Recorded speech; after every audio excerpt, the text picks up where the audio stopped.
Mga idol, another day, another buhay. Ayan, kagigising lang po. Ayan, nagkakape na kami. Kaya may pasok na naman ng umaga. Ayan mga lods, kape-kape dalawa. Ayan. Kay Mrs. at saka sa akin. Ayan mga lods, si Mrs. naglagala na naman. Papakate siya mga lods sa kanyang alagang manok. Sipag yan, no? Kasi mamaya papasok na naman ako mga lods. Naiwan na naman siyang mag-isa dito sa bahay. Ayan.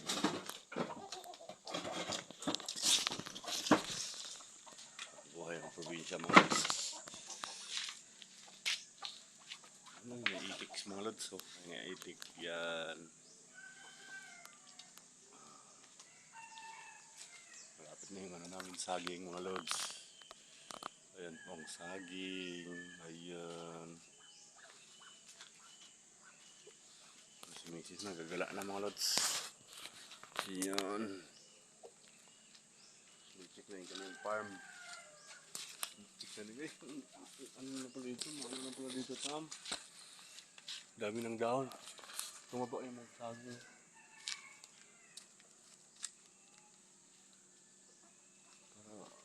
Saan ginagamit yan? Ikan na. After naglaruan. Ayaw mo na. Hindi. Baka tinutok ka sa ano? Manok. Sondo. Yan mga lods ng gagawala. Anisis. Dito tayo sa ating farm na. Ayan. Uy, ang taba na ng mga ano. Ito mga lods oh. Meron na naman. Bunga yung ano. May bunga na naman. Malalaglag na naman mga lods. Bubulok yung bunga ng kalabasa. Hindi kasi nakagapang. Ginawang baging ni Misa. Dapat gapang yun eh. Sa probinsya namin nakagapang yan mga lods. Ito yung patula. Ayun, diba? At saka ano mga lods, good morning sa inyong lahat. Saan man kayong sulok ng mundo. Sobrang lamig ng panahon ngayon. Tapos mamaya mainit. Super ano. The weather is super init. Kaya mag-ingat po ang lahat kasi baka ma-heat stroke.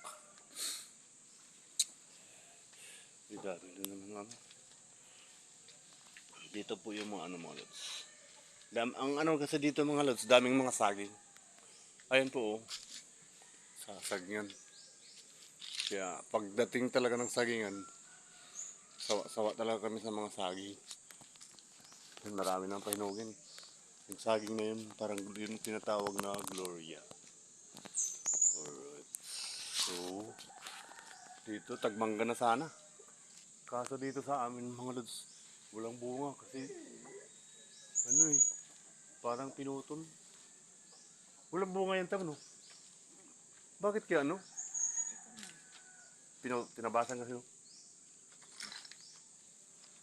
Pero buti nga walang mangga kasi dami malalaglag dito sa bubong mga guys. Ang ingay pag ano. Ito mga guys, daming bunga ako. May bunga ba ito yan? Mayroon no? Lagi nalaglag. Yan ang tinatawag na apple mango. Yung kalabasa mo tam, wala pang napakinabangan. Dapat sa galaw pa yan eh. Hindi naman yan, mabigat kasi yan. Hindi naman upo yan eh.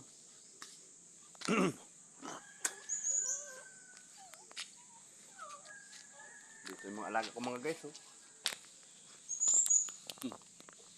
Ang kukulit. Ang tataba nito mga guys, maliliit. Hello.